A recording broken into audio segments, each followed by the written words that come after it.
Welcome back to another episode of 10/8 TV. More than 25 years after a young man was murdered in Sarasota County, the case that once went cold now has answers. Take us back to December of 1999. What do we know about Esco Hunter's murder at the time it happened? So originally this all started with a vehicle fire.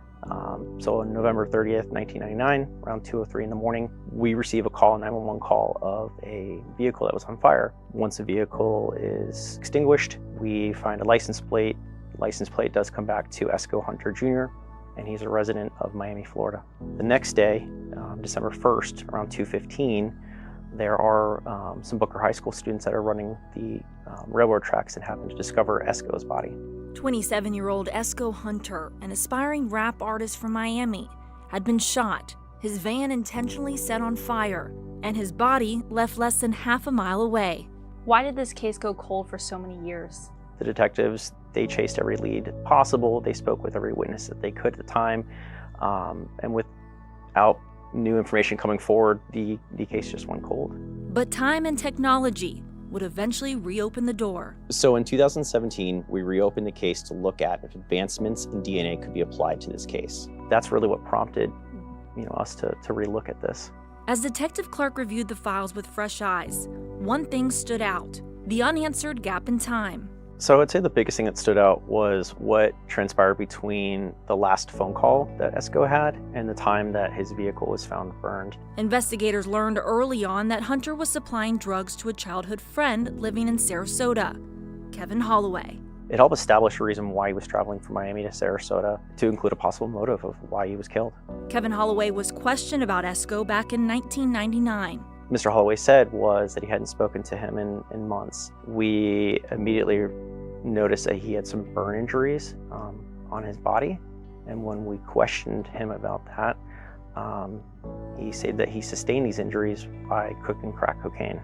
So we did photograph the injuries, and that concluded our portion of speaking with him. So for somebody looking from the outside in on this case, they see detectives interview Kevin Holloway. He had obvious burn injuries on him. There was a vehicle that was set on fire. He was friends with Esco Hunter. Why wasn't he arrested right then and there as the main suspect? I could see from an outsider's perspective why it makes sense, arrest him. You got fire, he knows him. But there are still things that, of course, that need to be done, that need to be corroborated. Initially we didn't have Kevin Holloway's phone records. We didn't have Esco's phone records. We still need to do our background just to see who Esco was associating with at the time.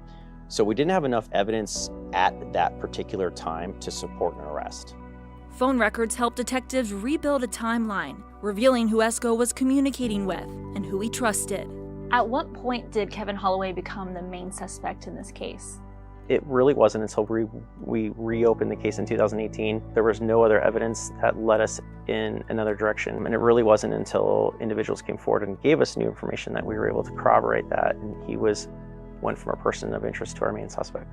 Already in custody for another arrest, Holloway was formally charged. And for Esco's family, the call they waited decades for finally came. Just being able to give that to the family is it's the most incredible feeling in the world. What message does this send to people who think they can get away with murder over time?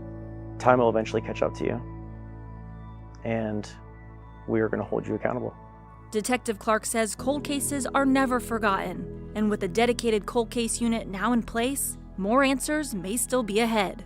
I would tell Esco's mom, his daughter Crystal, and brother and sisters that we never forgot about your loved one.